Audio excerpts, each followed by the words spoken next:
to all. I'm Kumar Karunaratne, moderator of this today's session. Thank you all of you that join with us at this moment. First of all, I cordially and honorably welcome Soni Vasandani from Queensland.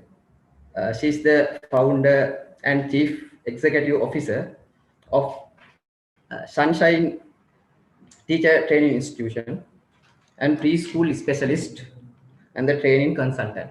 I welcome her. Next, I cordially welcome Mr. Janak Kamalgoda, the founder and the CEO, South Asian International Higher Education Institution.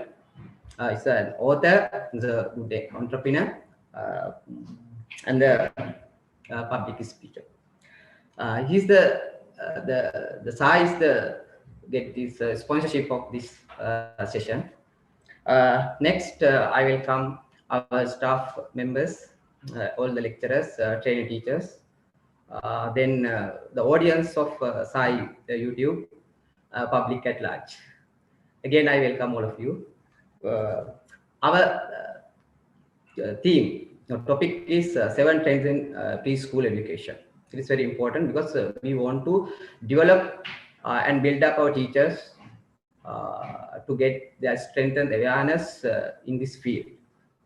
Therefore, we want to know what happening everywhere, not only Sri Lanka but also other countries. We want to develop the citizen who's good to the 21st century. That's why our expectation, the purpose.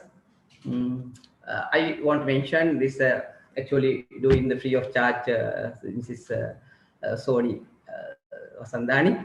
Thank you very much for giving this opportunity for us. Then Mr. Kamalgad also giving the sponsorship for this.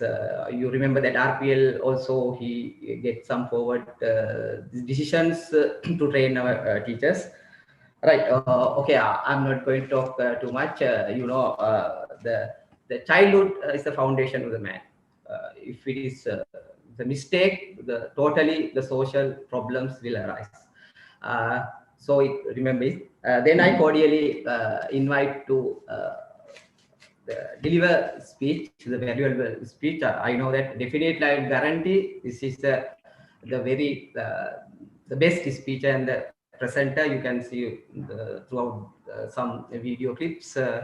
Right, Soni, this is Soni. I cordially invite to deliver your speech. Thank you very much. Thank you very much, Kumara. First of all, thank you all for having me here. It is a pleasure to share what I know from this side of the world. Just to correct you a little bit, Mr. Kumara, I'm no longer in Queensland. I've moved to Melbourne 4 years ago, so I am in Melbourne. And my center, Sunshine Teachers Training, is in Indonesia. And yes, we are quite active on YouTube, so you can find us there as well. And I think that might have been the way you found me in the first place. Yeah, I'm happy to be sharing, and I hope you get great value from today's sharing. And I was hoping to see many so we can have an interactive session, but it looks like, I think, Kumara, you will have to tell me what the questions come up at the end, because I didn't turn on my YouTube, so I can't see the comments. Yeah. So let's get started without much ado. I'm going to now screen share. So if it's possible, please let me have access to the screen sharing. Hang on.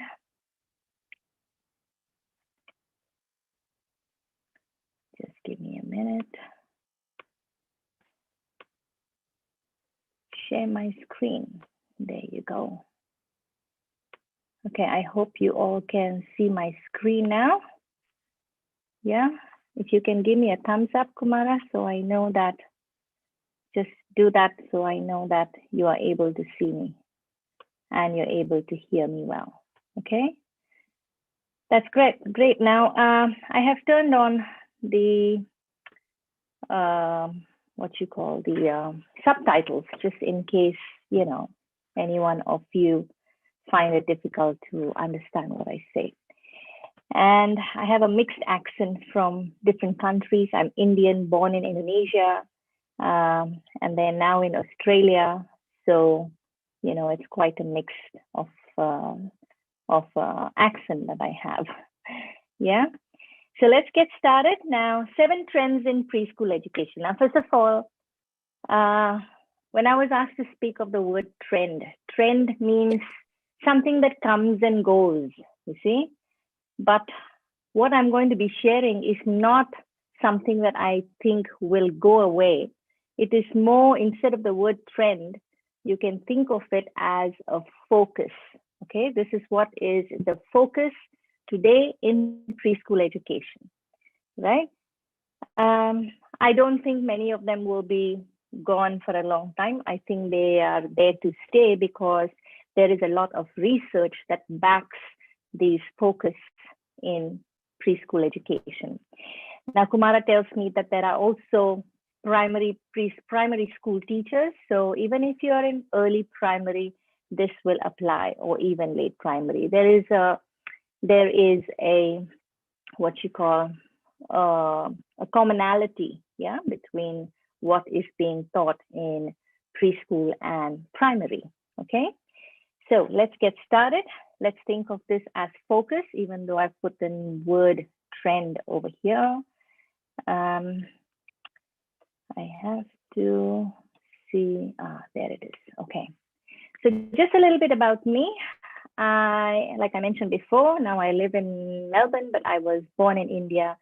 Born in Indonesia and raised in India for just 14 years. So I have been, you know, I started the preschool with my own children as the first 2 students, and I was invested in giving them the best. Yeah. And in 1992, when I started, it started in a garage. So like I said, my children were my first 2 students, and I had 3 others of my friends. And the day I started, I had only 5 children in the garage of my house. Then over the years, it just grew because there was a need for a good preschool then. And in 2005, I was running 4 centers, and there was this need for me to get quality teachers, you know, teachers who are knowledgeable and trained, but it was very difficult. So I decided, you know, I have to train my own teachers, and in the process, I started training other teachers. So then I started this Sunshine Teachers Training. So we have been in existence now for 16 years. And in 2007, like I said, I was already the owner of 4 preschools and a teachers training center, and I was also called overseas to Excel Preschool in Auckland, where I helped a sick daycare and converted the whole entire curriculum to include the New Zealand curriculum of Te Wahiri with a little bit of the Eastern curriculum that I have, and also with Montessori. Yeah, something that works well for them. Until now, we have, you know, ever since I moved to Melbourne about 10 years ago, I decided to take my courses online because I miss teaching. I miss interacting with my students. We have 2 centers in Jakarta, but I missed that. So I thought, why not do online? I was ahead of my time. Now everything is online. But I started this about 5 years, 6 years ago, we went online. Yeah. So I'm still doing that till today. We have diploma courses, Montessori short courses. I also like to help parents and teachers from the rural areas in Indonesia to have access to the knowledge and some training in Montessori, because I feel, like Kumara said, you know, early childhood is the most important time of the children's life, and parents are clueless what to do, and they tend to raise children the way they have been raised, which, if they've had a good experience, they've had very supportive parents, it may turn out well for the children. But in most cases, you don't see that happening. Plus, we live in very stressful times today, and, you know, parents more react than act, and they don't think about how important it is. So that is my mission, to help people to understand the importance. Yeah. So I also started this smart preschool business in Australia.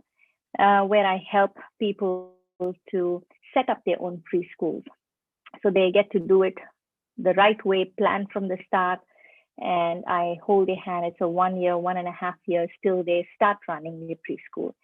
And I have clients in Africa and in Indonesia at the moment. Yeah, and there's one more from Philippines who will be joining me soon. It's not much difference where you are in the world, whether you're in Africa, you're in, any part of the world. Preschool is all about the children, about doing your best for the children. So, if you have everything right, you plan it right, you will do well. Yeah.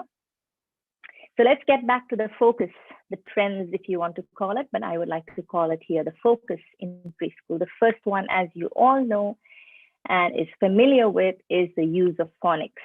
Now, phonics we use today to teach children to read, because English is, especially the English language, but you can apply it in different languages. Like Indonesian is also quite phonetic, a phonetic language, and the Chinese are also using phonics in their language. So there are different countries who have adapted and applied this phonic teaching with the phonics method to read, because we know today that this is working. Yeah. So you must be familiar with it as well. And of course, it requires training, but yeah. So a good reader will usually be a good academic learner. Yeah. But, first, the child has to learn to read.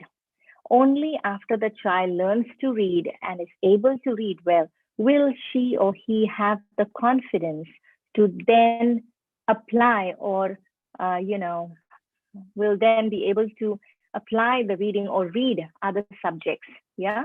And when they're able to read well, then they're able to learn better.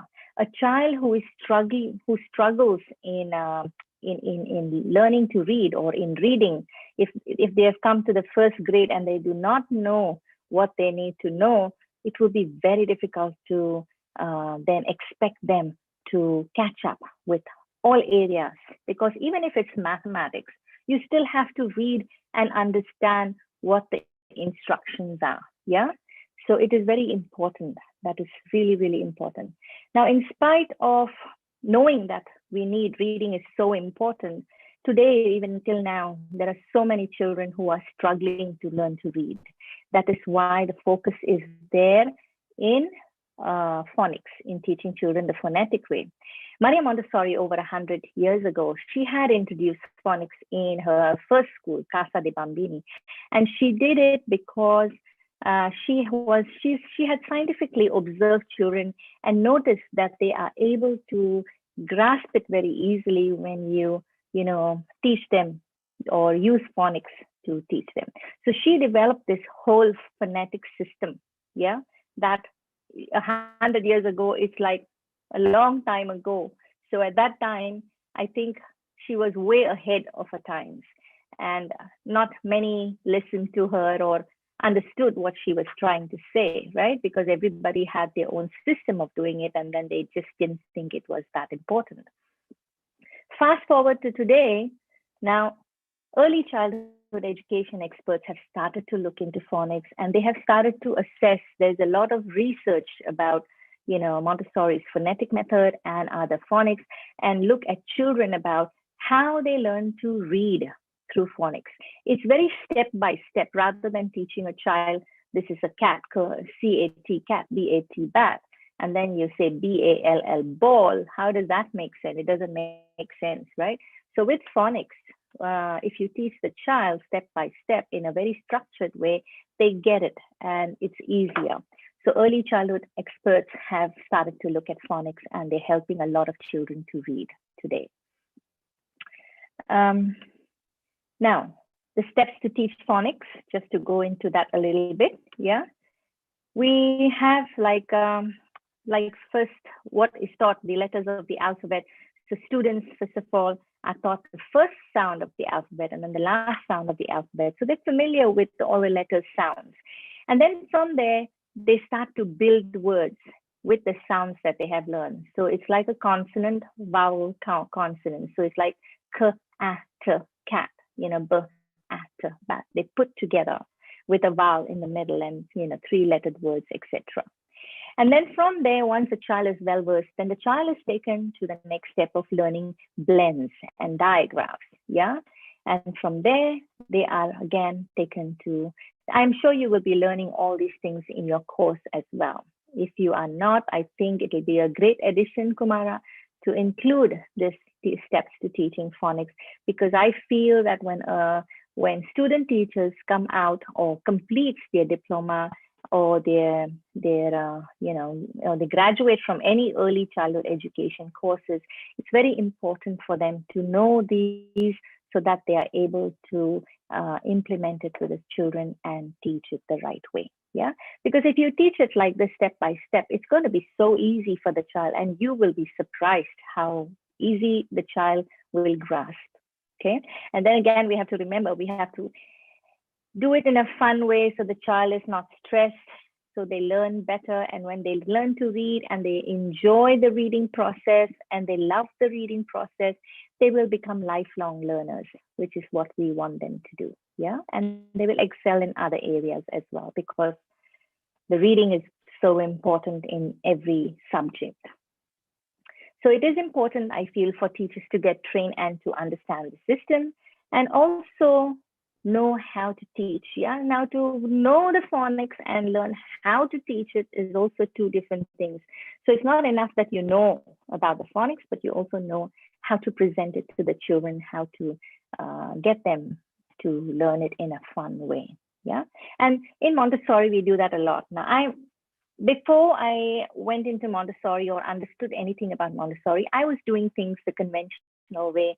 I also used to implement, you know, a lot of fun activities in the class and teach them everything. But when I learned Montessori phonics, I learned it the Montessori way. It was like it blew my mind. After that, I changed all my schooling system. You know, my preschools, I had 4 preschools. I changed them all into Montessori preschools. I got all the materials. I taught them in that, and it was such a big difference. It made an amazing difference. Yeah, that's why you will keep hearing me say Montessori, Montessori. So there are today many different phonics programs, and you can use either. You can, you know, get trained in either. It's not difficult to get trained online these days. And these are some of the popular ones, yeah, that you can use to learn. Okay. So that's phonics. Now the next focus is learning with nature. Now more and more, you know, people today, children are just getting stuck in the house, especially now, of course, with the COVID, but even before that, more and more children are just getting stuck. Parents are taking them one class to another, you know, back to back, and making them sit at home because maybe they live in the city and there's not much nature around or whatever it is. So as a result, what happens is that with being stuck indoors and not being connected with nature, when they're not connected with nature, then what happens is you see a lot of children having a lot of anxiety. They have tantrums, they get depressed, and they get all stressed out. And it's really not pleasant, yeah, because there are a lot of children today, even the young children, they're like really in a bad shape and one of the reasons is because of this, because they're stuck indoors with parents who just take them back to back to back for classes and not allowed to go out and play or to connect with nature. So nature plays an important role, and this again, a lot of research have gone into this, is that nature plays an important role in children's cognitive development, yeah? And it also stimulates creativity and problem-solving skills. What you can get out of nature, or what children can learn out of nature, is a lot. And these are things that they will never be able to learn in a classroom. You cannot teach them this in the classroom and say you have to learn impulse control. It's not possible. You have to practice it, and the best place to practice it is outdoors. So impulse control, if they have impulse control, and you know, they can also learn sustained attention, which is like focus and concentration, yeah, and patience. They learn patience, they learn self-discipline, they learn to develop their short-term memory, and they also learn to develop their working memory and concentration. So you can see all these things are so important. Yeah. A child playing in the puddles, say for example, she's there, she's happy, and when you're happy, you learn so much more. Yeah. She might have to control her impulse jumping into a deep puddle because of fear of not knowing. Yeah.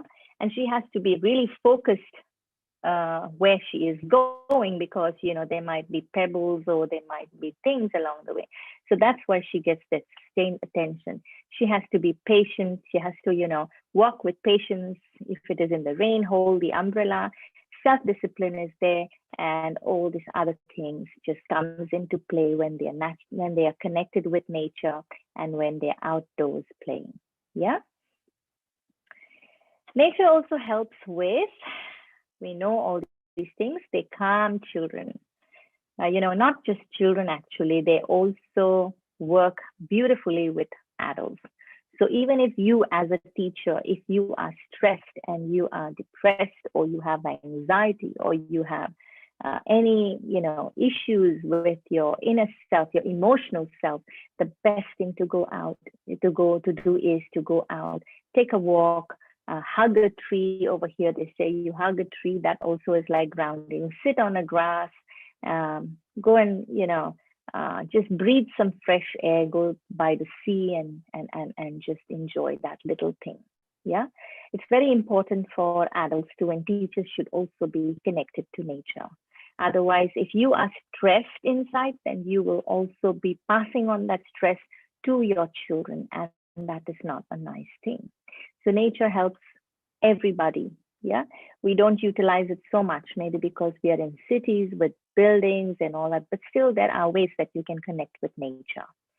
It helps you with increasing attention, with reducing anxiety, and also it helps with depression. So it is very important to connect with nature. Yeah. Now, how can you incorporate, like I mentioned, a lot of us, our preschools are not really in the suburbs, or they're not really in a place where you have a park nearby, or you have access to nature, or maybe you are in small places, yeah, and there is not much that you can do about it. But there are people, because people have realized this is a very important thing. So now there's a lot of changes that preschool owners have made with their learning, yeah, with children's learning in their school. So activities, some preschools, they take the children to field trips. Field trips are great, yeah. At one point of time, initially I used to take them once a year. Then I thought, why once a year? Why not take them every term? So we used to go 4 times a year, which is even better, because the children remember it, clearly the last time they have been, and it's not so new again for them. And they know how they need to behave when they're out in a field trip, and they're excited and they look forward to it. So that itself is very good for the children. Yeah, something to look forward to. So interacting with animals, when you go out for field trips, you can take them to the farm, you can take them to the zoo. I don't really like zoo. Farm is better because you see animals free. Yeah, zoo, you see them all in cages and you can't really touch them. So in farm, you can feed them, interact with the animals. Going to bird parks where you're allowed to get the birds to sit on you, and things like that, or feed the birds. And then also just simply going to a open ground and running around and playing sports with no agenda. Just take a ball and just go there and kick around the ball, play ring-a-ring-a roses, or do anything simple. It's really good for the soul. Yeah. And then exploring a botanical garden. Of course, that is beautiful, because children love colors, and they love colors, they love flowers, and there's so much to talk about, and there's so much learning as well when you are out there. Yeah. So that's research has also gone to show that with nature there's all these things. So preschool, those of course, 4 times a year you take them out for a field trip. Okay, that's fine. But then we also need to find ways to bring nature into the classroom if we can't go out every day, right? So simple gardening, you can have a gardening box in the classroom. You can have a sandbox outside, even if it's a little thing. You can tell children, on the way to school to collect a few natural items, collect leaves, twigs, stones, shells, whatever, bring animals into the classroom, and also a fish bowl. Now, in a Montessori classroom, it is very common to see a fish tank, and children take turns to feed the fish. They also keep animals. Sometimes in a Montessori classroom, you see a dog as well, who will just be sitting in the classroom for them, and and they play with the dog, they feed treats, etc., and the dog just sit there. It's very good for children to be connected with animals as well. Yeah, a long time ago we were told like animals are dirty, and how can you make a child hug a dog, whatever. But over here in Australia, parents, they like to have dogs when their children are growing up, because it helps their immune system to become stronger when they are with animals. They are exposed to different things, different whatever, virus, bacteria, whatever it is, and it helps the immune system to become stronger. So it's not uncommon to see many of them have dogs over here. But of course, when you have a dog, you have to maintain hygiene and all that stuff, give it a bath once a week, etc. And that's also a great activity for children, great learning for the children to learn to take care of pets.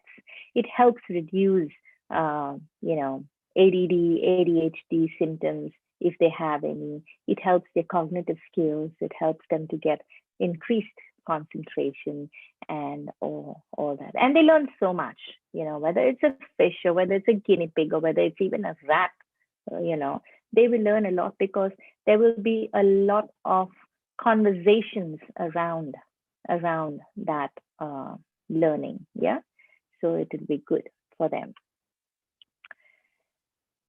Now, use of technology. I really don't know if the translation or the subtitles are correct or not, but well, I do not know how to turn it off at this point, so we will just continue. Yeah.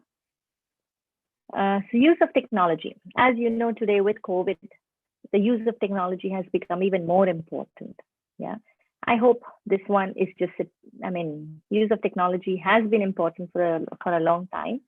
And in my school, even when, with my preschools, even last 20 years ago, I had in my classrooms a computer. In a Montessori classroom, they only put one computer in the classroom, and children take turns to work on them. Yeah.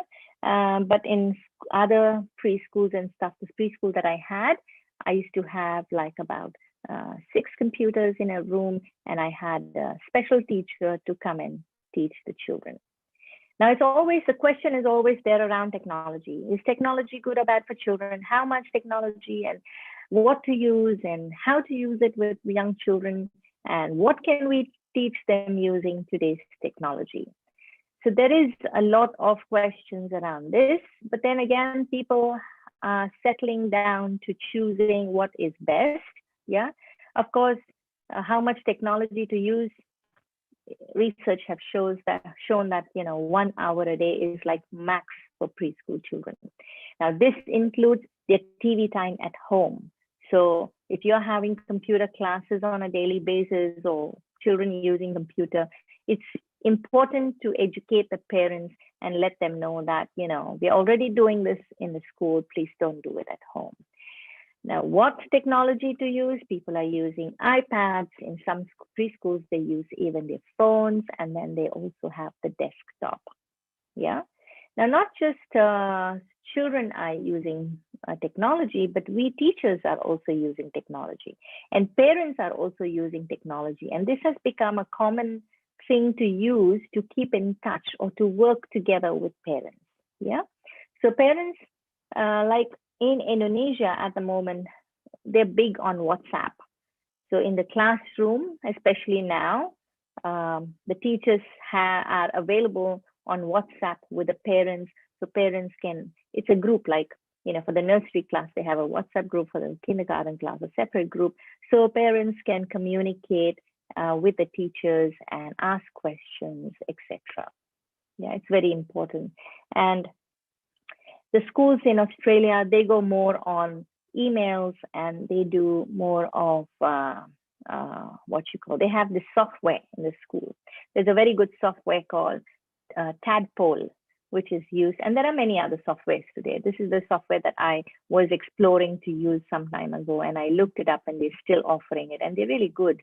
So there is a way for teachers to communicate with each other. There is a way to upload children's attendance, and parents can see, the comments or the day's work that the teachers will upload over there at the end of the day, lesson plans or the plan for the whole month, or newsletters or something like that. And parents can access them over the phone. So there are different types of softwares that you can explore as well. And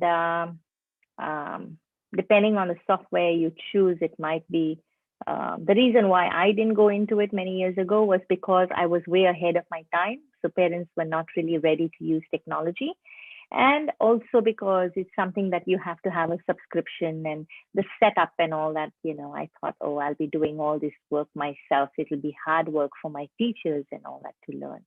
So I did not do all that. But today it's become important. However, you find a way that works best for you to communicate with your parents and also with your children who are learning at home.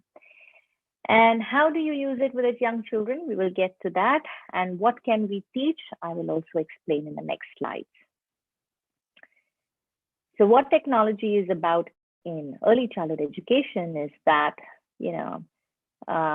what do we teach them? Okay, so children can learn that internet communication or information and communication technology, they are all products that are designed to communicate for specific purposes and all that stuff. So they get to understand because they see their parents and they see everybody around them on the laptop, on their phones, etc. So this way they get an understanding. If you introduce ICT in the products in the schools, then they get to understand. And when the parents are on the phone, etc., they get to understand what the parents are doing. Yeah. So if mommy says, I have a meeting on Zoom, they get to understand, okay, she's going to be on her laptop, and laptops are used for meetings, etc. And children can also learn to identify, like I said, they see other people, so they learn to identify the different technology. It's good for them to be up to date with all of that. Yeah. Like I mentioned before, it is also good for teachers to support children's learning and early childhood development. Now, children who have special needs over here in Australia, in the special needs schools, they use a lot of these iPads because children who are non-verbal, they are able to use software to express themselves, to communicate and to express their emotions, which is really cool and really good. Now, I have a step-grandson who has the opposite of Down syndrome. So it's called a Dyggve syndrome. And he goes to a school over here, and it's amazing the way he communicates with it. And I have seen it, it's like really good. So I'm really for technology in ECE, even with normal children. You have shy children in the class, etc. You can use this. Can you tell me, if you're happy, you're sad, etc. You get to know their feelings, their emotions. It's easier for them to for them to express themselves sometimes if they are shy. So teachers can use it for in many different ways to support children's learning. Like if you're teaching them the phonics and you don't want to invest in all these things nowadays, DVD, etc. is quite outdated. You go onto YouTube and you search for a phonics song, you play it in the class, etc. So it helps in many different ways. Just use it positively. Yeah. Now, how much technology? Like I mentioned, an hour a day is what the research has shown. More than that is not good. Yeah.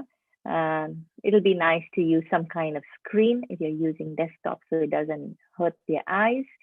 And do all what you need to do to take care of it. Yeah, they're going to get into it anyway, so you might as well teach them the right way to do things. Okay. And what technology to use? Different schools use different things based on what they are they're able to afford, I suppose, and what is the common thing to use. Yeah, there are schools over here that give laptops to all the children, and so every child gets a laptop or an iPad that they have to carry back and forth to the school, so the lessons are all there. That is in the primary years, not in the preschool. Yeah, I'm talking about the older kids. In the primary years, you just do whatever it is in the classroom, and you don't give them iPads and stuff to take home. Yeah.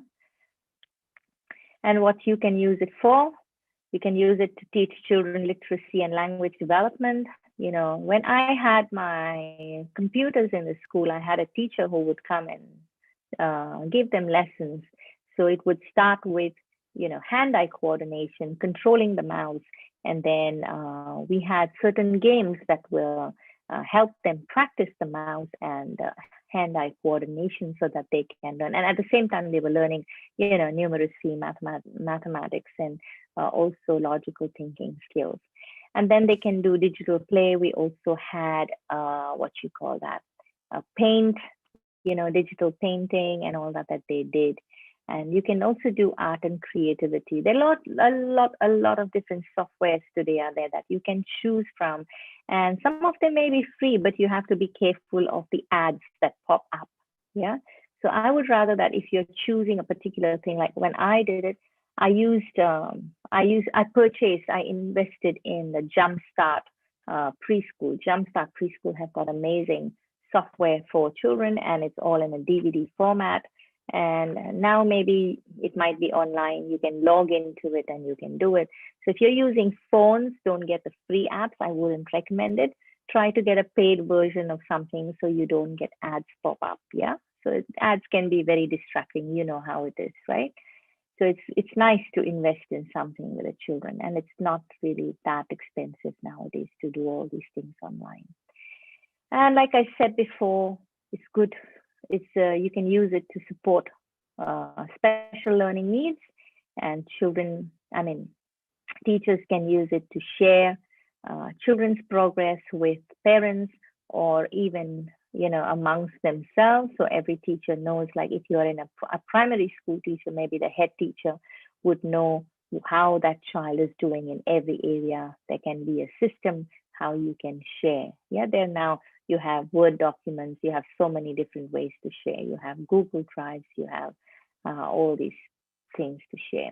The software that they have for preschools and primary schools are really good, because once a teacher uploads, then other teachers are able to access everything that all the teachers. So it's like a collaborative sharing of progress, the children's progress, which is really good.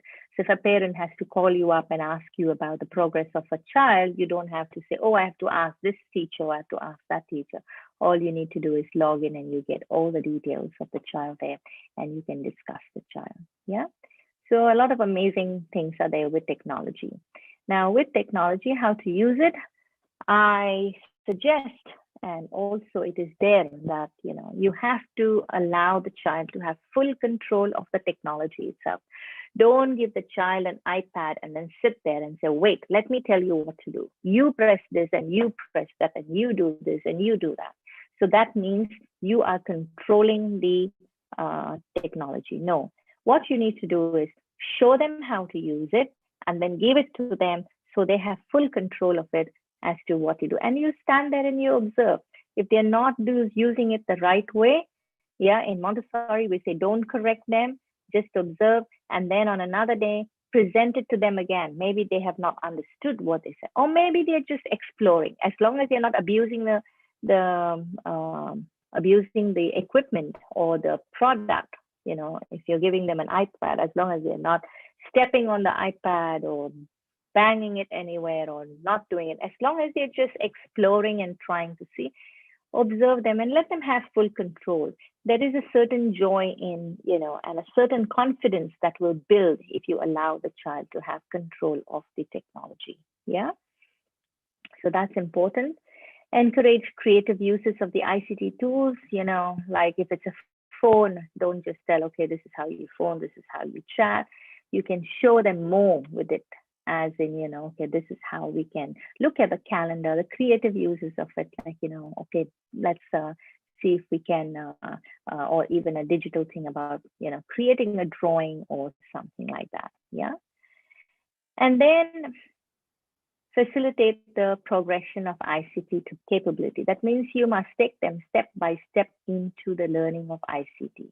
So don't assume that your child knows everything. You have to take them through step by step. So like I said, I was not confident in teaching them because I don't know, where to start. This was 20 years ago, close to 20 years ago. So I had a teacher who would come, someone who's worked with children, someone who knows how to get started. So she started with how to turn on and off the computer, and then how to use the mouse. And then this is the keypad, and then, the alphabet, the letters of the alphabet on the keypad and stuff like that. So step by step, and then you progress, you increase their knowledge. And then later on, it goes to word processors, and, you can teach them graphs and all that. It was amazing things that my children used to do. So if you're not really good at it, or that is not your focus, it's great to have someone else to do it. Otherwise, teachers will have to learn. In a Montessori classroom, they just use one program and they have one computer, and the children learn to take turns. Because in Montessori, with all the materials, also we just have one each, and that helps children to learn to take turns. Yeah. So that's how they do it.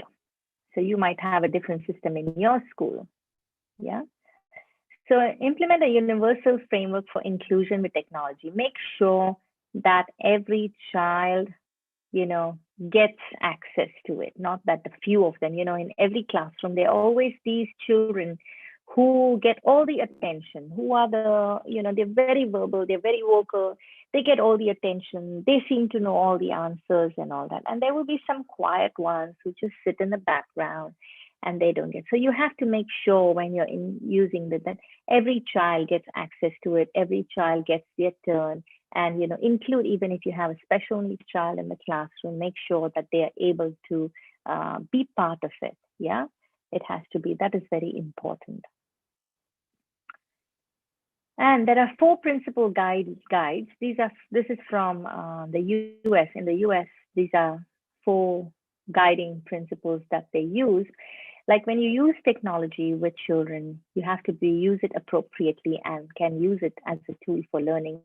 And they're not for playing and not for just YouTube watching.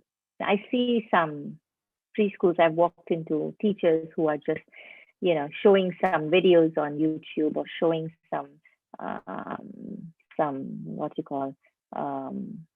stories or things like that, which is really pointless. Yeah, if it is something to listen, you're better off using the tape recorder for children to listen to. But if you want to take them to YouTube and stuff, YouTube, what they do is you go to one video and you watch it, and then they'll suggest you others, and that others may not be appropriate for them. Yeah, then it's too late. They get addicted with that. Okay. And the next guiding principle is that it has to be used to increase access to learning opportunities for children, for all children. Like if you're in your class, like I said, if you have children who is challenged, they're not able to write for any reason, then maybe, using technology can be used to give him that learning opportunity. Yeah. So it depends on the children. You have to make sure that it is used for that purpose as well, and make sure that everyone has access to it. It cannot be just some children, oh, I've taken it first, I want to watch this first and all that, and you are out of control. It cannot be like that. So you have to make sure that you rotate it and you make sure that every child is able to benefit from technology in your classroom. Okay.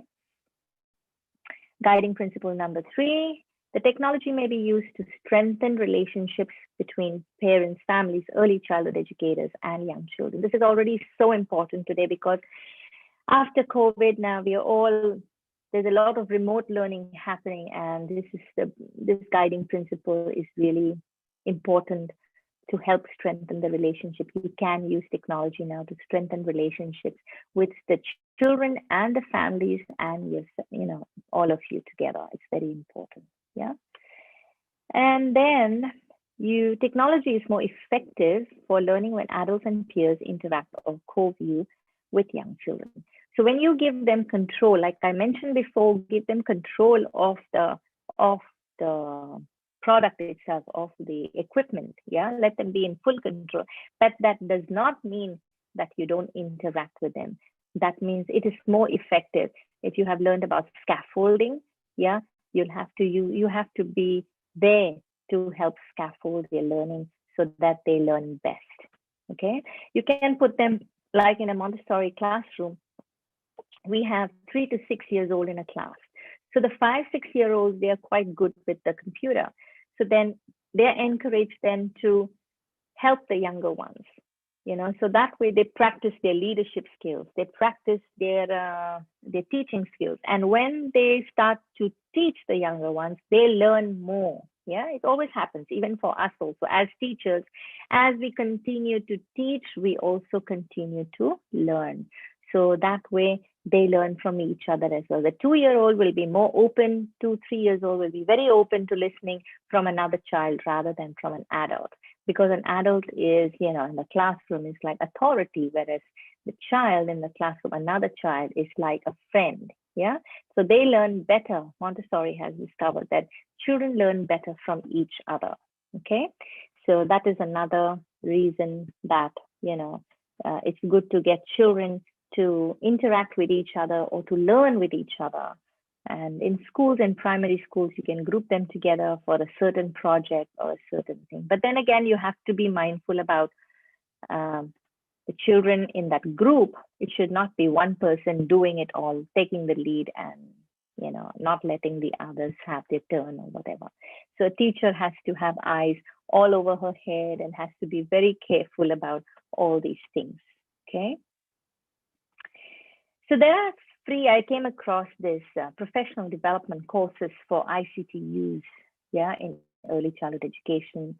They offer free and they give you a certificate as well. And it's quite nice. So if you want to learn more about how best to use ICT in preschool education or even in primary school education, go ahead and sign up, and it's nice. Yeah, it's always nice to learn, and if it's free, why not? And you get a certificate, which is great. Yeah. Remote learning. Now this in itself, this I would say is a trend right now, and I hope it remains a trend. A trend is what, like I said in the beginning, a trend is something that happens and it will pass away, like fashion trend. It comes and it goes. So I hope remote learning is also going to go away, so children don't have to continue to do remote learning because they really love the interaction. But then again, what can we do now? I mean, with the lockdowns, with the situation with COVID, etc., this has become like, there's no other choice. We have to do this to continue to help children to progress. So success, there are some strategies that you can follow to help remote learning a success. I was once interviewed when the COVID started, do I think that remote learning is good for children, or learning through with technology is good for children, the Zoom sessions, the Zoom classes and all that. I said, look, it can be if you have proper strategies and if you follow the guidelines that I mentioned earlier, and also if you don't do for a long session, because you have to understand children cannot sit for long, right? So you have to understand the way children work, and you have to develop a relationship with the parents, because parents are going to be there in front of them. And so there are strategies that you can build around having a successful remote learning experience. The first thing I always tell is connect with the child. If you get a new child, or even with your own child, you're used to connecting in person, but online it's very different. So you have to learn to connect with the child, and the child should understand that you're connecting well. And this can be done through many things like doing games and, hide and seek, and hiding now, where are you, something like that. That way you build that relationship or connect with the child over the screen. Yeah. And then, you have to build a relationship with the families. Like I told you, they are going to be there to doing your work. Yeah. Helping their children. So they have to understand. And teachers tend to assume that parents will know what to do if they send the homework. Parents don't know what to do. Parents are best at nurturing their children, and they don't have much patience with their children when they're teaching their children. So it is important that you build that relationship, and you also connect with the parents to ask, how are you doing? And what are the challenges that you're facing with teaching your children? And then help solve those challenges. If you can help the parents solve the challenges that they are facing when they are teaching children at home, then your remote learning parents will be like, oh my God, they understand me and they're doing so much to help me. You see, then they are not likely to drop out, because there was a school had a massive dropout rate after they started remote learning. And then there's another preschool who the teachers of which immediately connected with me and asked me, Miss Soni, now how do I make this work so that it can be a success? And we went over all these strategies and they implemented it. And their attendance, their their school is only for 80 children, and they have like over 150 children enrolled after COVID for the remote learning. Why? Because news spreads around. Parents are like that. They will share it on Instagram. They will share it in the social media. And now, because you don't have to be in that locality to join a preschool, you have to just be online. Parents from Malaysia, from Singapore are joining school in Indonesia. So, it can be a success. And then the next thing is I tell them, allow children to guide you. Always look at the child's interest. What is the child interested in? That will be your guiding thing. Then you plan your lessons around the interest. Yeah. Also work in small groups, so you don't have too many children and you can't observe them. Yeah. I always tell teachers to do a lot of observing. Even if it is on Zoom, you can observe.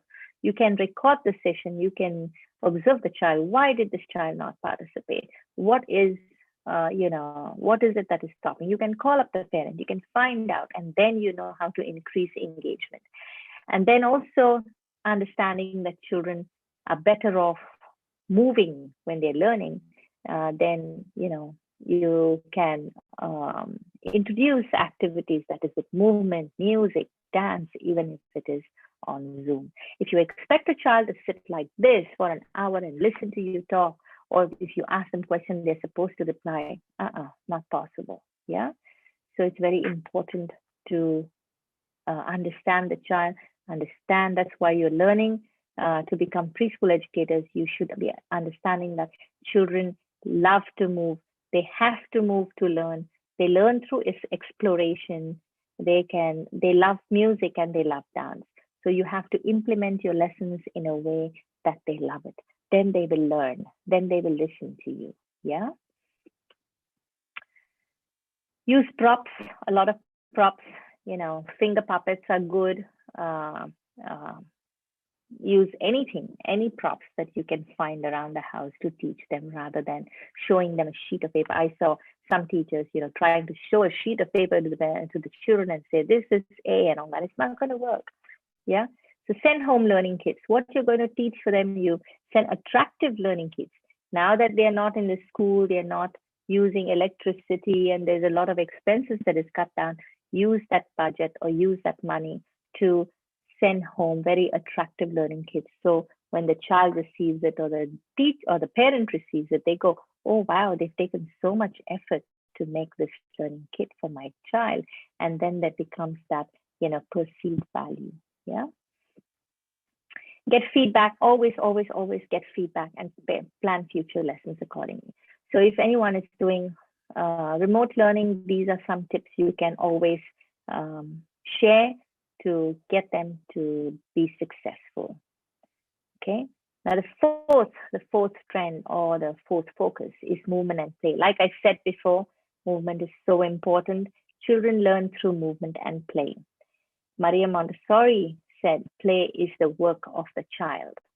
And, you know, she was ahead of her time. At that time, children were just forced to sit and listen to the teacher. Even till today, there are so many schools doing that, which is so wrong, because children need to play and children need to move to be able to learn. Yeah. So movement and play are essential for the holistic development. So they develop their physical, fine motor, gross motor, their intellectual development, their social development, emotional development, and also they develop language. Yeah.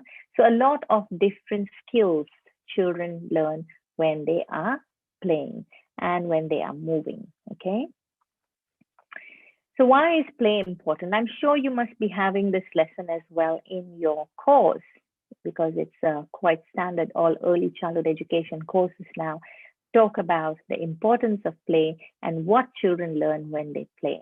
So they invent, when children are playing, they invent scenes and stories. They're trying to make sense of the world, right? They solve problems. They negotiate their way through social roadblocks that they might be facing. They're trying to make a sense of the world that they live in. So if they see a mother and father, you know, at home talking or discussing about something, they might come home and they might enact, or they see the mother doing something in the kitchen, they might enact it over there to try to make sense of what it is. So the mother say, oh, I'm making for you breakfast, here it is. And the child will also try to do that to try to make sense of whatever the mother is, whatever they see in their world around them. Okay. If they see a man petting a horse, they might come to school and they might do some imaginary play and imagine there's a horse and they might want to pet it and say, oh, so cute and all that. So they're trying to just make sense of whatever they're seeing, because the world is quite complex. There's so many things that they're seeing on an everyday basis. So they need to make sense of it. And the only way they can make sense of it is when they are playing. Yeah, it all comes up. They also release pent up emotions. They learn to take risks. Even us as adults also, I mean, you know, when you are stressed or something and you have a hobby, say you go for tennis or something and you play an hour of tennis, all your pent up emotions get released and you feel so good. Okay. So we at some point of time, we forget to play. Play has become something that only children does, but it's good for adults as well to play. Now, when children play, they also learn to take risks, and taking risks is very, very important. They learn about actions and consequences, and they learn to regulate their behavior as well. Yeah, because they will be playing with other children. So then they learn to behave, they learn to regulate their behavior, they learn, you know, like if they're doing something, they learn to take that little risk that's so important. That will help them in their life. These are all life skills that they need. Yeah, they need to learn, and they get it through play. Now, Mildred Parton's theory of play is my favorite because it helps you really understand how children play in the different age groups. I have seen teachers, you know, going to a 2-year-old and forcing them to play with the older kids. Now, if a child is just 2 years old and 2+ years old, you know, they are not really ready to play with other children. So these are the stages of Mildred Parton's theory of play, where you can see. So if you see a 2-year-old and a 2-year-old is happy playing alone, it's because they are in that age and stage. Yeah, this play develops, the style or the way they play develops with their age and their development. Okay, so if you see, say for example, you have a 4.5 years old who cooperative play is play with rules. Okay, children, you see 4-year-old, they'll gather together, they'll make rules. Okay, you have to do this, you cannot do this, you have to run here. They make their own rules. So that is cooperative play. Okay, now, if a child is 4 years old and the child is not interested in cooperative play and is only interested in a parallel play is when a child is sitting next to another child and they're just happy doing what they're playing on their own, no interaction, nothing with the other child. So if you see a 4.5-year-old who's doing parallel play, then you might get worried or might try to see what is the reason, etc. So it's very important for you to understand, you know, this age and stages of play so that you will know how to intervene and you will know how not to force children into playing a certain way when they are not ready for it. Yeah. So it's very important. It's a good observation thing that you can know. And Mildred Parton's theory of play, you can find it anywhere online. You can learn it. And also, I'm sure you must be having it as a lesson somewhere in your course. If not, just browse and you'll find a lot of information on that. Okay. Different types of play. Now, children indulge in very different play. Okay, there is a physical play. It's also good to observe what type of play they're playing, just so that you understand. Social play, where they're playing with each other, yeah, involving each other. Constructive plays, like with building blocks or something like that, where they're constructing something. Fantasy play, where they're imitating someone or something, or imagining something, becoming an astronaut, going to the moon or something like that. That can be fantasy play. Games with rules, those are older children. They'll make up their own rules and they will start playing. And then functional play. Functional play is like if they're taking a car, you know, and they're, or a train, and they're going on the floor and they're doing choo, choo, choo, choo. So they're using the toy in the correct way, in the way that it's supposed to function. That's called functional play. And then exploratory play, that is exploring with different materials or different toys. Yeah, that's exploratory play. And then there's dramatic play, where they play, you know, I'm the mother, you're the father, she's a baby, or a doctor and, you know, and a sick patient. That's very common with children. So these are the different types of play that children indulge in. I love to watch children at play. Just makes me smile. I love to see the way, even if they're creating rules, what rules are they creating? Let them be free. Free play is always the best. Yeah. And they need to do, again, when they're doing all these things, it's because they are learning something, or they are trying to make sense of something, or they are trying to express their pent up emotions in some way. Yeah.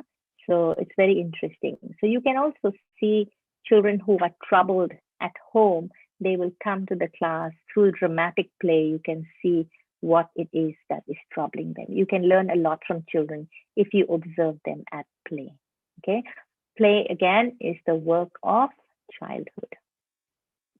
So how can you encourage play? Now, if you have small spaces in your preschool, you work in a preschool and, you know, you have very small spaces, how can you encourage play in your preschool in small spaces? Let me just have a sip. Okay. So you can create learning centers, play-based learning centers. Now in Montessori, we already have these learning centers. We have an area that is a practical life area. We have a sensorial area. We have language. We have math. We have culture. And in culture, we have different. So these are already play-based learning centers. And we have a lot of manipulators. So you can use manipulators.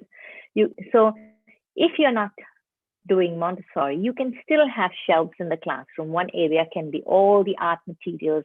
One area can be all the building blocks. One area, you know, building blocks, Lego, all that thing. Another area you can put different things. So there are, you know, play-based learning centers. And imaginary play, you can have costumes and hats and everything, so they can dramatize their play. Okay. And then you can also play games together. That most schools do. They play games. Take play breaks. You go out and you play. Do that frequently. If you have especially children in the classroom who are quite hyper, like there is this one child who used to come to my school and never settle down. So I used to tell the mother, send him to school a little earlier so he can play more outside before he comes into the classroom. So for half an hour, he's outside in the play area, climbing on all these things, yeah, and playing there, freely playing with just someone to just supervise him, one of the assistant teachers. And then when all the other children come a little later, then he's ready to join, and, you know, and then he's more settled. He has had that fill. Maybe that is a child who just needed to release all the pent up energy that he had, or emotions that he had. Yeah. You can also take your learning outside. If you have a tree outside, or if you have a park or something, you can take them outside and tell them, okay, today we're going to sit under a tree and we're going to do this. But movement is always good outside too, rather than making them sit. If it is older kids and they're able to sit, 5-year-olds and all that, is great. They are able to sit and pay attention as long as you have something interesting going on. And then, of course, we have puppets. Puppets are used in all schools today, and it's very, very important. They also help, children. And when you use puppets, it should not be just the teachers using the puppets. You should give it to them to also use it and explore with it. Yeah. And then you can act out different things. Act like, maybe if you're learning about animals, you can act out how the animals move, etc. So that becomes like a play itself. And that also becomes like a lot of movement involved. Yeah. And the next one is increased assessments. Now, this has also become a focus in most preschools and even in primary schools. Yeah. So before, the assessment used to be only in academics. Yeah, how the child is able to read or not, or math, etc. But now we use a lot of assessments in early learning centers in preschools.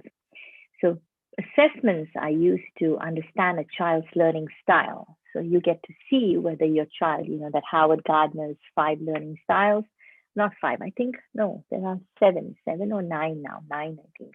Many learning styles, yeah. So you can see the learning styles of children. You can it helps you to get to understand them, how they learn. And then you get to understand their interest.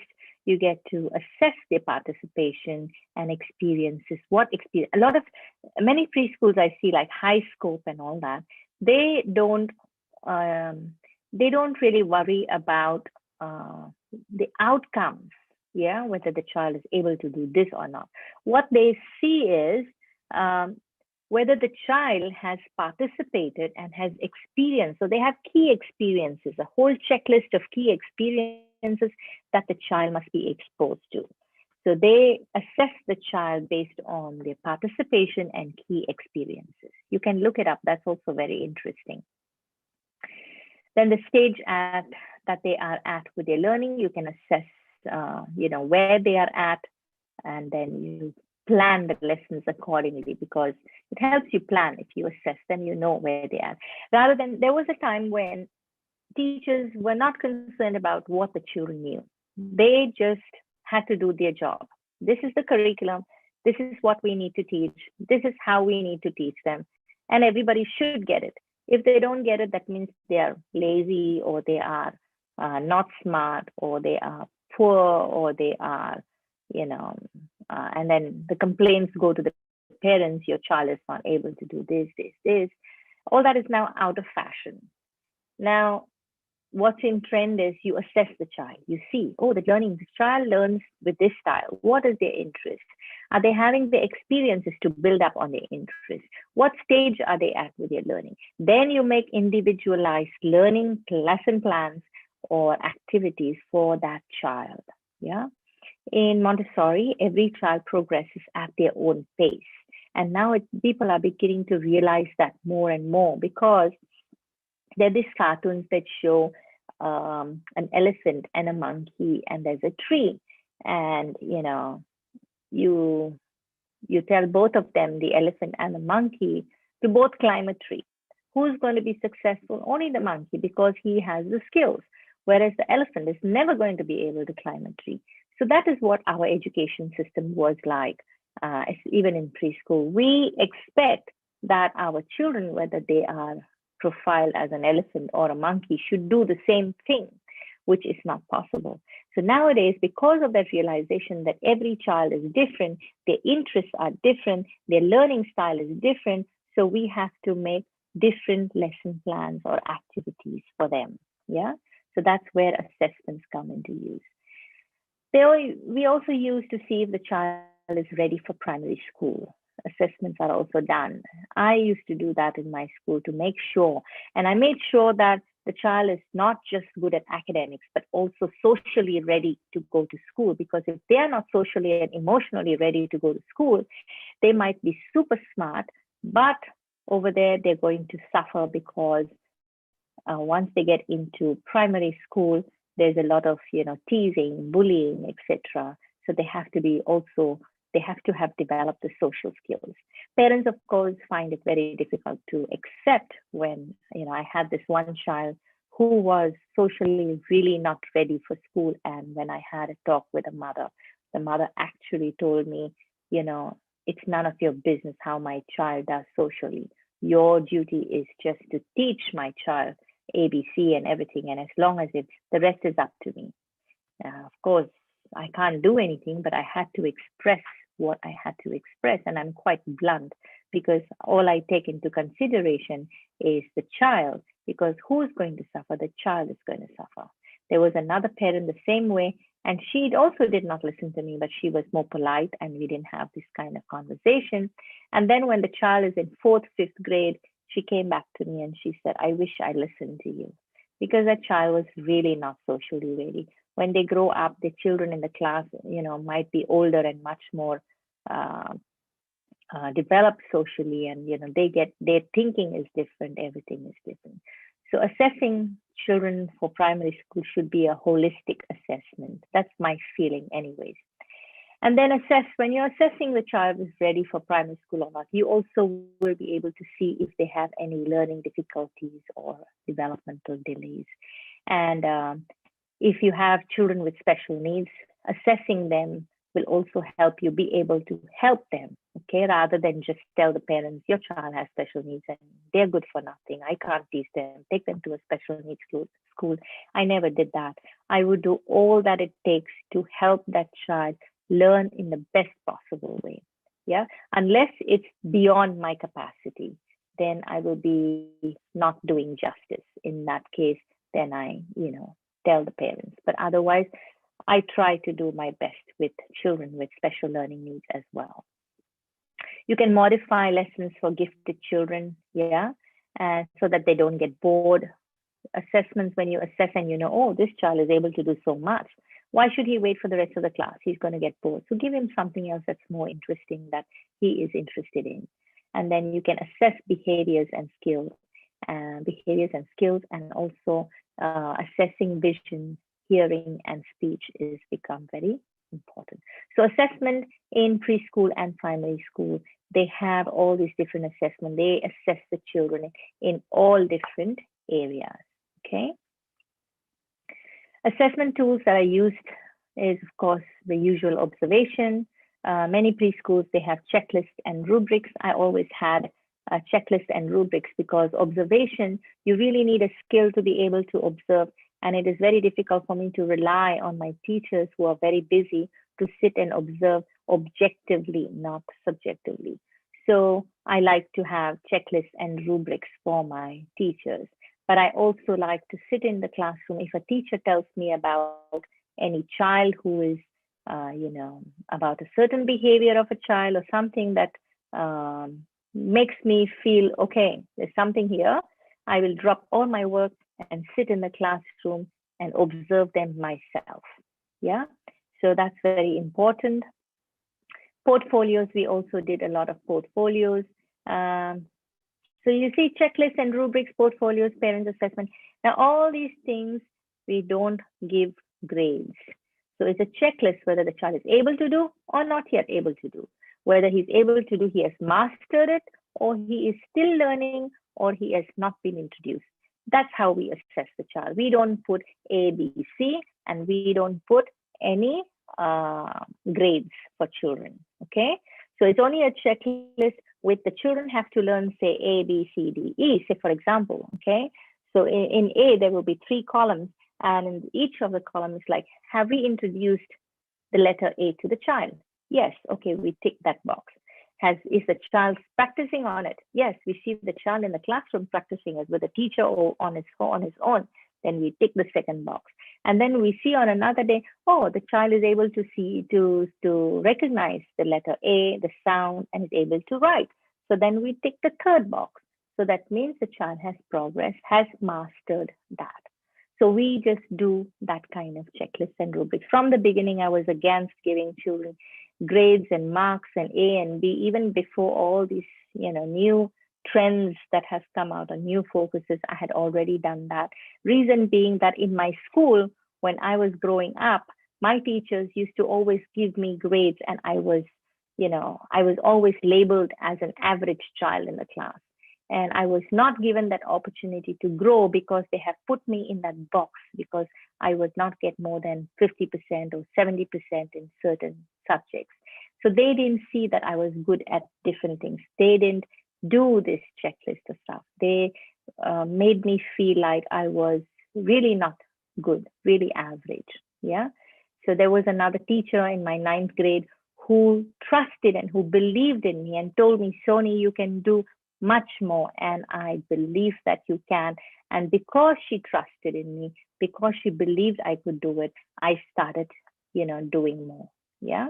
So she encouraged. That's why I dislike putting children, even my own children, when they were in school and they had grades and stuff, I used to tell them, don't worry about the grades. If you come home with 70%, I'm happy. Most parents, they are, and teachers as well, they want their children to always get 100 marks in all the subjects. It is not possible. Not every child can be interested in all the subjects. Not every child can be good at all the subjects. And it's okay as long as they are progressing, they are learning, and they are able to meet up and they are not falling behind. It's all right for a child to get 70%, 80%. It's already very good, I think. Yeah.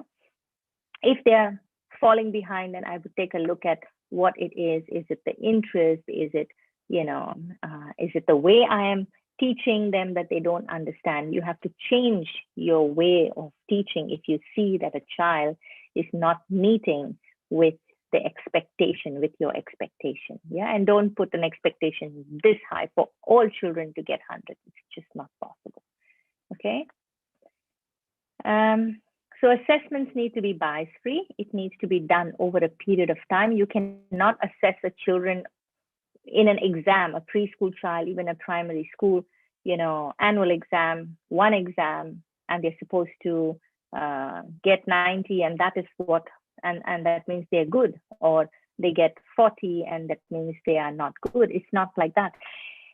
Assessments today is done over a period of time. They are done over the whole term. Yeah. So they are assessed in their homework, they are assessed in their participation, they are assessed in the classroom, their homeworks maybe, and little tests that are given, or maybe even quizzes in the class. Then you get to know whether your child is doing well or not. That will give you a better assessment, yeah, to see where your child is at. And I always tell my teachers, if your child is not doing well, the problem is not with the child, it is with you. Your learning, your teaching style has to change. You have to modify the way you teach your child. The first thing is connect with the child, find out what their interest is, and then build lessons for that child based on his interest. So if you know a child is interested in cars and you're showing him math problems, yeah, that is talking about maybe water bottles or something like that, he's not going to be interested. So you have to modify your lesson plans and use cars instead, yeah, and that way his focus will be there, right? So that is how you have to teach a child. So when you assess the children, the objective is not just to grade them. The objective is not just to say, okay, this child has passed or this child has failed, but the objective should be to modify your lessons so that you can teach the children to become better, so that they can get you, so that they can learn. Yeah, that means something is wrong with your teaching style. So you have to find out what it is. Yeah, it takes a very good teacher to be humble and to be able to accept that it is me who have to change, and then change their learning style, etc., and see the progress in their child. So Maria Montessori talks about the spiritual preparation of the teacher. And when she talks about the spiritual preparation of the teacher, she did not mean spiritual as in religious, but she's talking about how the teacher has to always self-reflect and have to always self-assess and have to always be very humble to get down to the level of the child, to be able to teach the child, and that way the child will connect and will be able to learn. Yeah. Now in Montessori, we also do one-on-one assessments. It is very important. Teachers will need to learn to assess children. Now, assessing children is, I'm sure in your diploma as well, or whatever it is that you're learning, your courses, you will be learning about observations. Yeah, it's very important. It's become very important. Like I said, it's a focus today. It's not a trend. It's never going to go away. Trends are something that comes and goes like fashion, but focus is like, it's there to stay. Next is inclusive education. Inclusive education, the time, oh, okay, I've gone beyond time, I think. Yeah, no, this is okay. So inclusive education. Now, inclusive education has become also a focus today, where it is possible preschools and primary schools like to include children with special needs. Yeah, so of course you can't just accept any special needs child. You have to see if your school or the place, as a teacher, your classroom, if your classroom is able to meet or support the child. If not, you have to be very upfront about it, because you want to do justice to the children whose parents are putting you and trusting them with you to learn something. Yeah. And when you have that, then when you have the facility and you're able to include, then you have to wholeheartedly include them. So inclusion is a practice of educating and caring for children with disabilities and special needs in the same environment or same setting as typically their developing peers. Okay. Benefits of inclusive education. There's a lot of benefits. Every child likes to feel that they belong. Yeah. So even if they have special needs, it doesn't mean, if they have challenges, it doesn't mean that they feel differently from other children. They want to belong. So there is a lot of benefits, not for them, but also for you and also for other children. How for you? You learn more. You learn to become more humble. You learn to be more inclusive. You learn to try to include all the children. You learn to prepare lesson plans that is different for that children. So you continue to learn as well. Other children will learn about empathy. They will learn about caring for others, and they will learn acceptance, which is really important. Yeah. So you have to make sure that in your school, every child, yeah, even if the child has special needs, they have access to everything that you are offering. Like if it is a Montessori classroom, you have to make sure that the shelves are low enough for the child who is on a wheelchair or whatever to be able to access the materials. Or you might have to put up some materials for him to be able to access, or something like that. You have to modify your environment. And you have to make sure that they have the opportunity to participate in everything. Not that they're sitting in the corner and, because they can't sit on the floor, they're sitting in the corner and they're not participating with you. You have to make sure that you include them, yeah? And then you have to make sure that they are supported in every way from their peers and also the adults in the entire school, okay?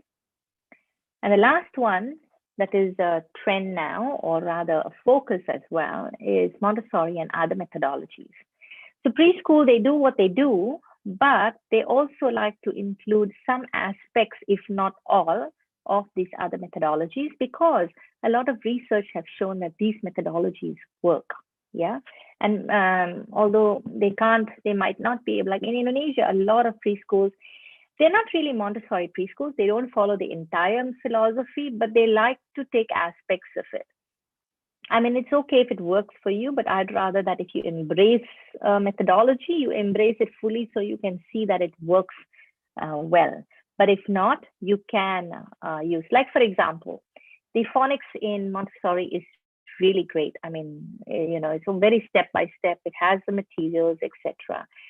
And if you want to use that for your children in your classroom, even though you don't have the Montessori classroom, and it helps the children to understand or to learn better, then why not, you know? And in Reggio Emilia method, here we have Montessori, we have the Waldorf, which is a play-based approach, and the Reggio. Now, the Reggio method is a project-based approach, and they have, the art area is really amazing. They have like an atelier where they hand children's art and craft and all that. So many schools who are operating a different, you know, their own conventional way or in any way that they're doing, then they have put aspects of, you know, this Reggio in their school, and it looks beautiful. Waldorf is play-based. They're mostly into art and stuff. So you really can't, I don't know how, I'm not very familiar with that, yeah. But these are the different approaches, and many preschools. Montessori has become really, really popular, even in the US now. I think they have got funding to build more Montessori primary schools, high schools, etc. Because we know today that children learn hands-on, even us as adults. Say, for example, you get a new phone tomorrow. What do? Nowadays, the phones don't even come with a manual inside, right?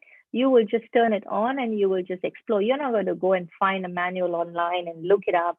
And even before, when they used to give all these manuals when you buy a laptop and all that, you don't read the manual. Most of us don't read. Very few, maybe I would say 1 or 2% of the people might be reading manual back to back to understand how something works. What we do is we straight away take the gadget, we open the packaging, we turn it on, we start to manipulate it, and we say, oh, this works like this. Oh, it's asking me to do this, and this is how we do it.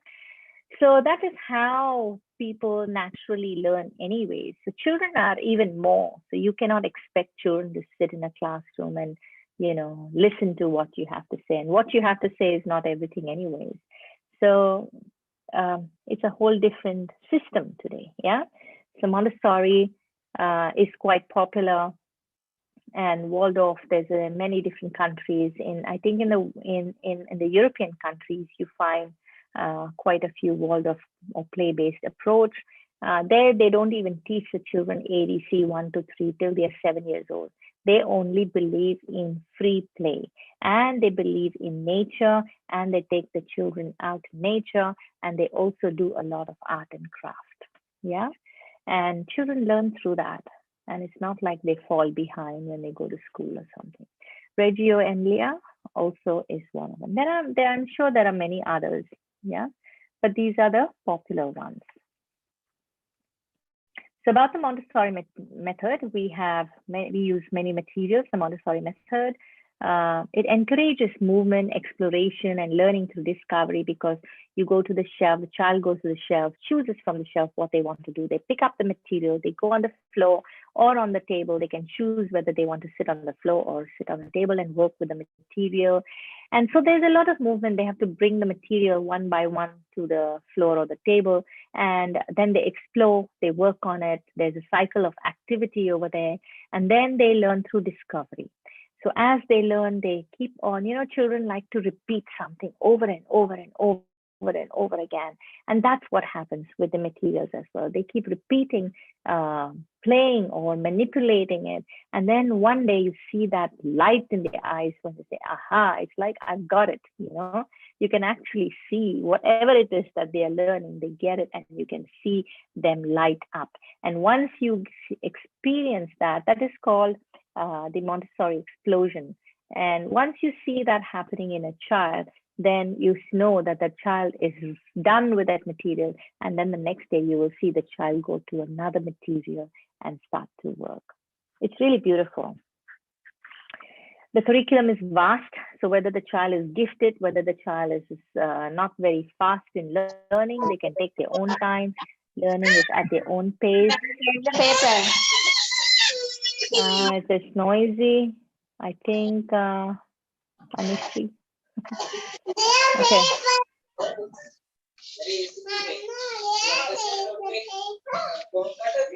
I see children in the background. Anushree, you need to mute your. Kumara, can you mute her, please?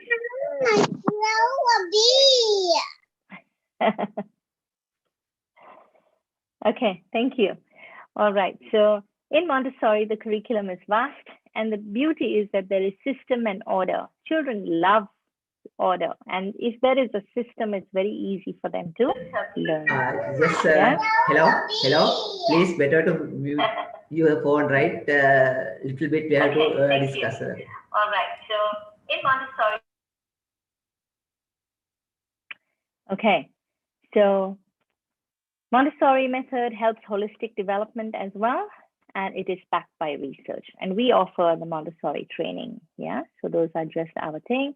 And with that, I end this session. If you have any questions, feel free. Kumara, on to you.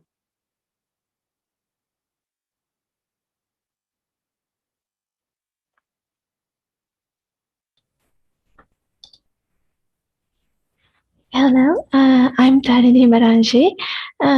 As you think, how do you compare preschool education in the Asian countries and your country, madam? Preschool education in the Asian countries, they still don't, like, say Montessori, okay? We take a methodology as Montessori. Our parents, they want the children 2 to 3 years old to be in one class, 3 to 4 years old to be in one class, 4 to 5 years old to be in another class.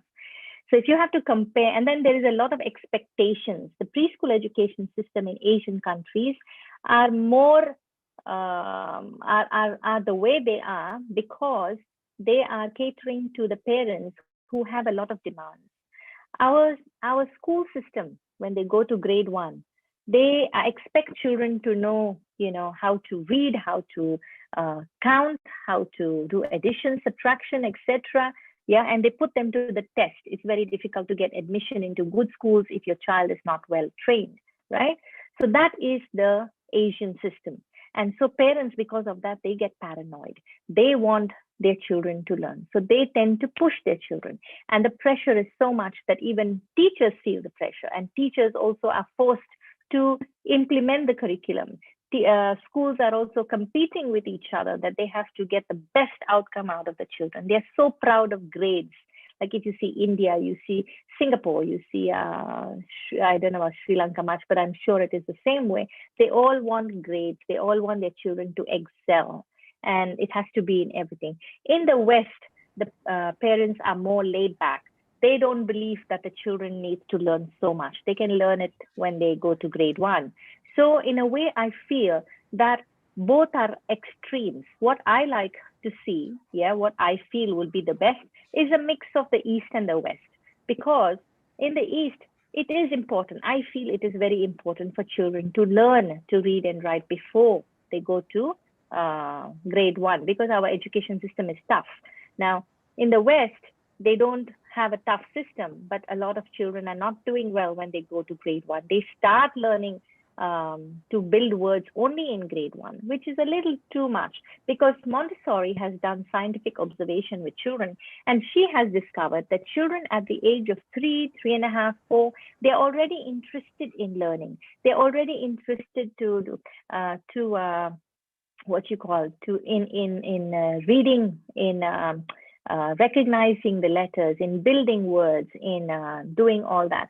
And she also discovered that children are able to learn to read before they learn to write. Now, in our schooling system in the East, we introduce reading and writing at the same time. So the child is introduced A, this is A, and you have to know the sound of A, you have to know the recognition of the letter A, and you have to also know how to write the letter A, correct? But in Montessori, they do reading before they write.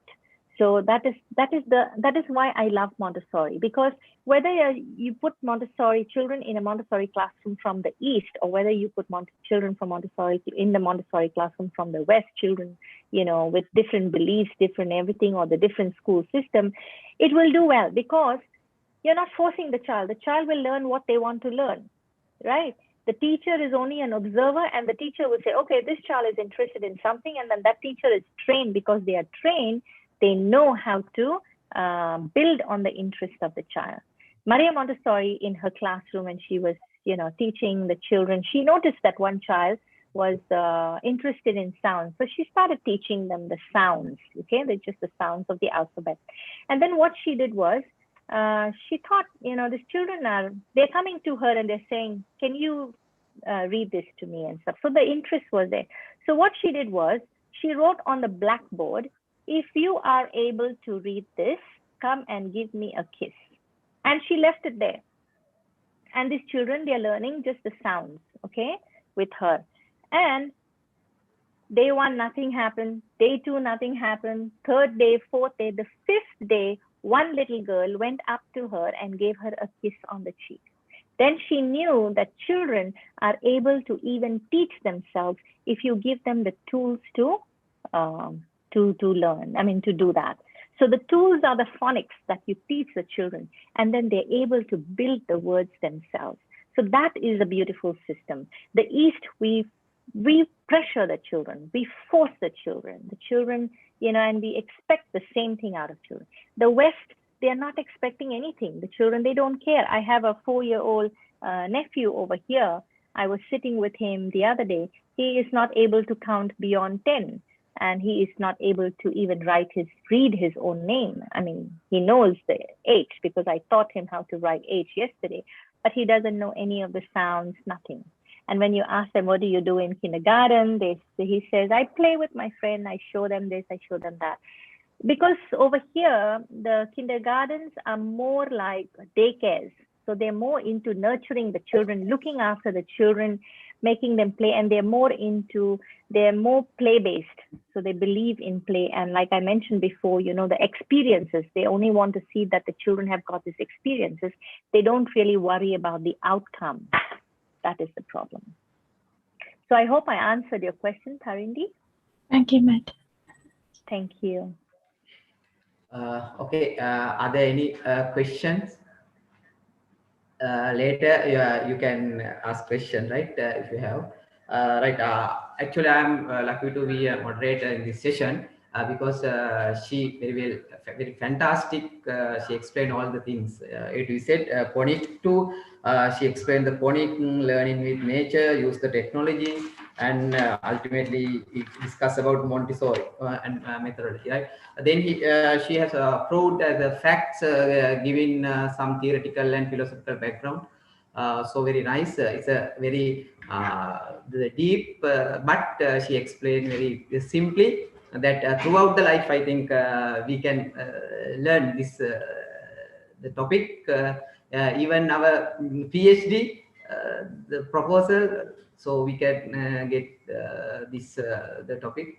And now very much thank you for Mrs. Soni Vasandani. So I suppose that we selected the correct person to update your knowledge. Now I cordially invite Mr. Janak Kamalgode to deliver his vote of thanks. Thank you very much. Thank you very much. I think this is a good opportunity to all Sri Lankan preschool teachers to share best practices. I think as a preschool teachers in the Sri Lanka, we hope to achieve the Sustainable Development Goals in 2030. With the 4.2 goal of the Sustainable Development Goals, quality education. We have to achieve the quality education. Especially we have to focus the preschool education. Then our teachers, our institute, focus to share the best practices with the Asian countries and with the all countries in the Europe and Australia and all the other countries. Therefore, this is a good opportunity. We got a lot of good knowledge, and I especially thank as a CEO of the South Asian International Institute. And as an institute, we established an association to work with the other countries. Therefore, we can get the good knowledge from the other countries, how they do the preschool education, what kind of strategies they use. then we can absorb those things to our country. Now we are working as a global citizens.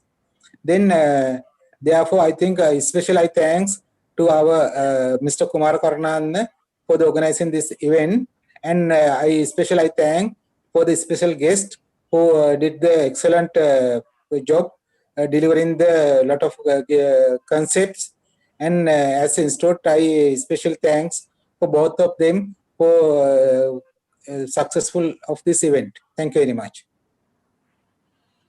Thank you very much too, sir. I have put in the chat the presentation slides. So if you want to send it to your students, feel free to do it. Yes, I think later many audience, they will watch your video. Definitely then through WhatsApp or email, you may have a lot of invitations and maybe the questions. Okay, if there are any questions, now there's an opportunity for you to ask. Sir, I have some question for us, madam. Sure. Okay, you can ask. With COVID, globally we change to use technology. When we use technology, we can share our knowledge globally. I think it's a good trend, but I have some little question. I think all countries have unique cultures. Sometimes technology will affect badly to their unique cultures. Madam, what do you think about that? Thank you, madam. See, technology is good and technology is bad. Yeah.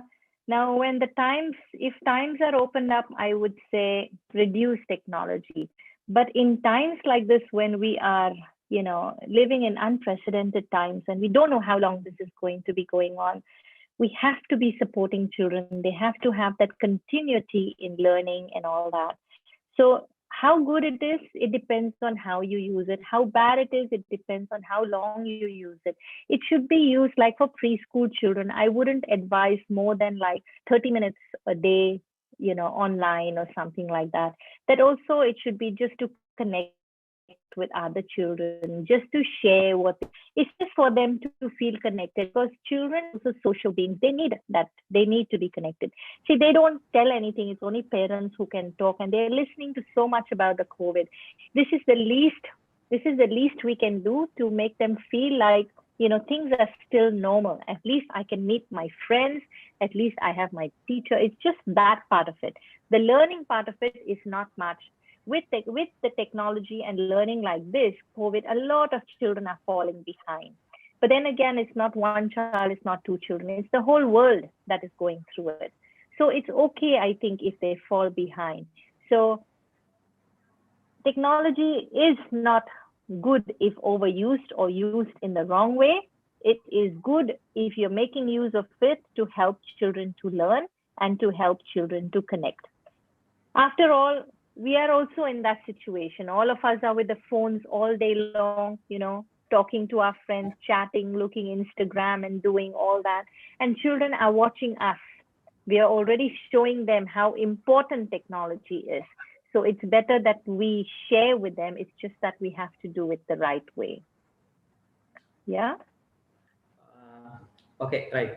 Thank you very much. It's a good explanation. I think we can see the potentialities of you can go beyond the Maria Montessori, I think. Right. Thank you very much. Today, now let's end up our session. Thank you very much for participation free of charge. Thank you very much. Right. Okay. Thank you very much. It was a pleasure, all of you. Thank you very much for giving me this opportunity to share. I hope you have gained much from me. I'm happy to give you the slides in a PDF format. I will send it to Kumara if you want to just get it from him. Okay? Thank you, and bye from me. Okay. See you.